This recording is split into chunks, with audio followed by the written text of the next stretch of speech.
systématiquement. Il faut le conscientiser absolument si vous voulez vous sortir de tout ce qui ne va pas dans votre vie. Et à partir de là, comprendre qu'en fait de compte, nous sommes un aimant. Euh, voilà. Donc, alors, pour la pensée positive, il est important de comprendre qu'il ne suffit pas de dire je suis positif pour être positif, hein. Il faut absolument le vivre dans sa chair et changer en fait toutes ces façons de fonctionner, etc. Déjà en le comprenant, hein. Donc, concernant donc toutes vos pensées négatives, Eckhart Tolle le disait en fait, et ce qu'il faut, c'est accueillir la pensée et surtout pas la rejeter parce que souvent, c'est ce qu'on fait. Euh, donc l'accueillir avec bienveillance, etc., l'écouter. Et si c'est lié à un fait négatif, etc., que ça a existé dans le passé ou que c'est irréel, il faut absolument dire que en fait, c'est une pensée qui est liée à des peurs et que ça n'existe pas. À partir de ce moment-là, en fait, la pensée va arriver, va vous traverser, elle va se dissoudre tel un nuage. Donc voilà. Si vous fonctionnez comme ça dans les premiers temps où vous avez des pensées négatives, là, vous allez changer votre vie. À partir de là, ce qui est important si vous voulez justement avoir une vie meilleure, être heureux, etc., c'est de rentrer dans des processus en fait de formation en énergétique, etc., pour monter votre taux vibratoire, hein. La clé des clés en fait de votre vie qui ne va pas dans certaines facettes ou dans toutes les facettes de votre âme, c'est parce qu'en fait de compte, vous portez en fait votre attention en fait sur ce qui ne marche pas. C'est ça le problème, hein. Ce qu'il faut, c'est porter l'attention, votre propre attention sur ce qui marche dans votre vie pour en fait guérir ce qui ne marche pas, hein. Donc, comment en prendre conscience et parfois même sortir de certaines phobies, d'angoisse, etc. C'est de monter son taux vibratoire et le remonter, donc monter le taux vibratoire du corps physique, hein, donc le peau, le corps de chair, c'est-à-dire, voilà, et le monter au niveau du plan de l'âme, pour qu'elle soit en symbiose, etc. Alors donc là, nous ouvrons le canal. Moi, je suis un enseignant, hein.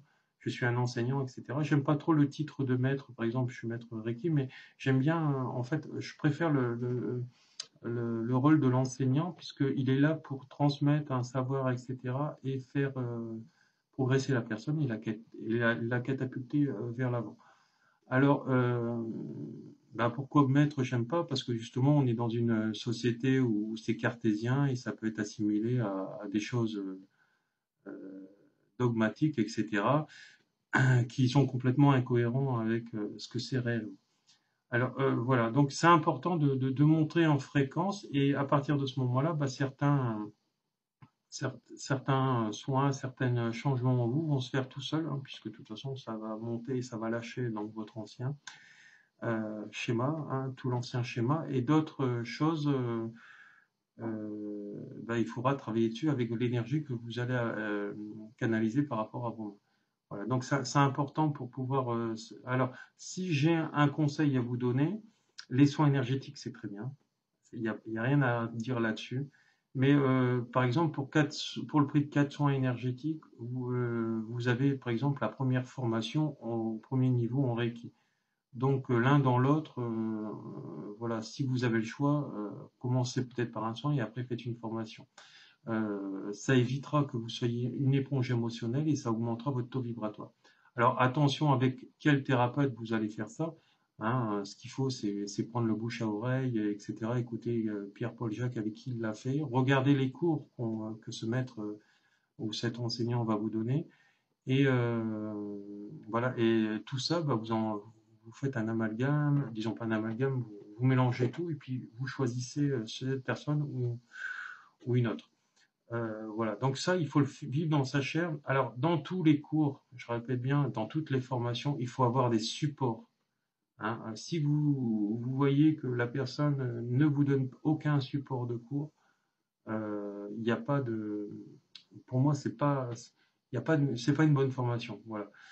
C'est important d'avoir des supports de cours, justement, pour qu'une fois qu'on est à la maison, qu'on est chez nous, qu'on puisse se relire et retravailler par rapport à tout ceci. Voilà, donc c'est important. Et à partir de là, en fait, vous êtes en connexion avec vous-même, vous transcendez au quotidien, vous lâchez le passé, vous lâchez le futur, en fait, ce qui est important, en fait, c'est d'être dans le ici et maintenant, c'est-à-dire dans le présent. Mais par rapport aux pensées que je parlais tout à l'heure, ce qu'il faut, c'est avoir des rêves.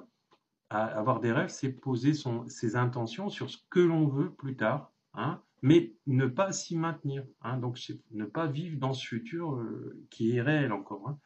Donc, ce qu'il faut, c'est avoir des rêves et les mettre en application, en fait, dans son présent. Voilà. Alors, comment les mettre en application dans son présent, ces rêves du futur, par exemple, avoir un enfant, se marier, etc., avoir un nouveau job, bah, c'est créer, en fait, ceci par la pensée positive, créatrice, que je viens de vous expliquer précédemment. Voilà. Donc, bah, voilà, cette vidéo maintenant est terminée. Vous retrouverez en fait tout ce lien, tous mes liens, etc., mes formations, mes séminaires, mes stages, mes conférences, sous cette vidéo, hein, même mon numéro de téléphone. Et si vous avez besoin d'aide bah, dans tout ceci, je vous aiderai volontiers. Je travaille même par Skype pour ceux qui habitent un peu loin, etc., et sur photo. Voilà, je vous remercie et bonne journée. Au revoir.